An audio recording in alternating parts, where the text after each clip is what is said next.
All right. So what I was telling you is that the current state of affairs in the United States is such that there's a huge trend where the cost of credit card processing is being shifted onto the consumer.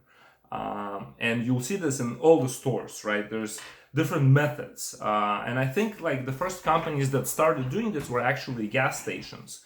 And very first attempts look like this. Like you'd have a huge billboard that kind of lists the prices for the gas. And there would be two sets of prices. There would be a cash price and a credit price. And so right away you would know that, if you were paying with cash, it'd be less. And if you're paying with credit card, it'd be more. And over the years, this sort of transitioned into two prevalent models. One of them is called a cash discount.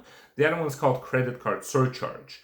And it's literally accomplishing the same thing, which is shifting the cost of the consumer, cost of the credit card processing onto the consumer, right? Except that, well, not except, but in that the cash discount model does it where first, they increase the prices of all of their items in the store at a certain percentage point.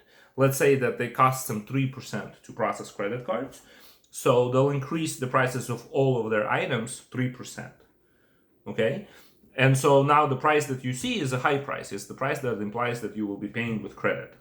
And then if you are paying with cash, you get a discount. That's the name, a cash discount.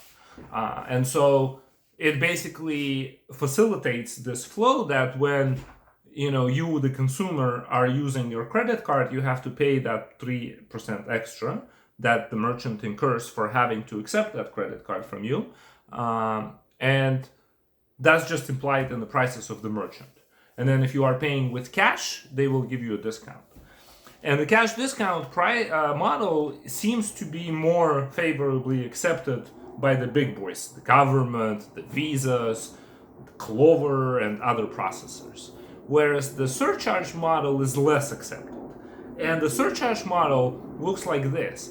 Prices remain the same, whatever they are. And if you are paying with credit, you're just going to be charged a fee. You see the difference? Right, so in one you're given a discount, and the other one you're given a fee.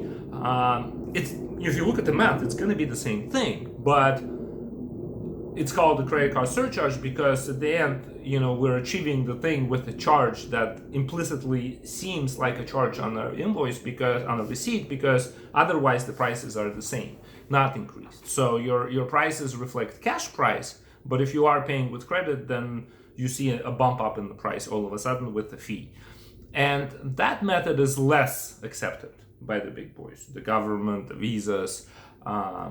And it appears that although everything is kind of settling into, I guess ultimately it won't matter which method you will utilize as long as consumers can clearly see the pricing that is for credit and the pricing that is for cash, dual pricing, right? So the big trend now is the dual pricing that sort of unifies these two approaches and standardizes it across the board for everybody. But the trend, as it were, the trend of shifting credit card processing fees onto the consumer is here to stay.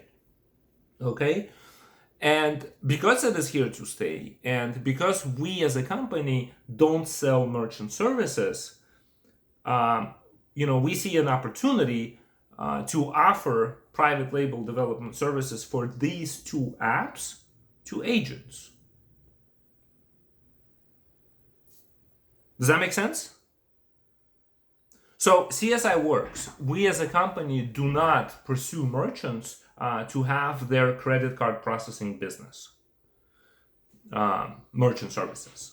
And because we don't pursue that piece of their business, we are fairly close to all the agents that do pursue that business, because our goals align with their goals. We want to sell the software, they want to sell the Clover with credit card processing, and our software helps them sell the Clover. So everything just kind of works out great. That makes sense? Right. And they need to own this app on Clover and monetize it and control it, because today, if you go to Clover and if you look at the cash discount apps, you're going to find there's like 10 of them, and all 10 apps are owned by agents that sell Clover.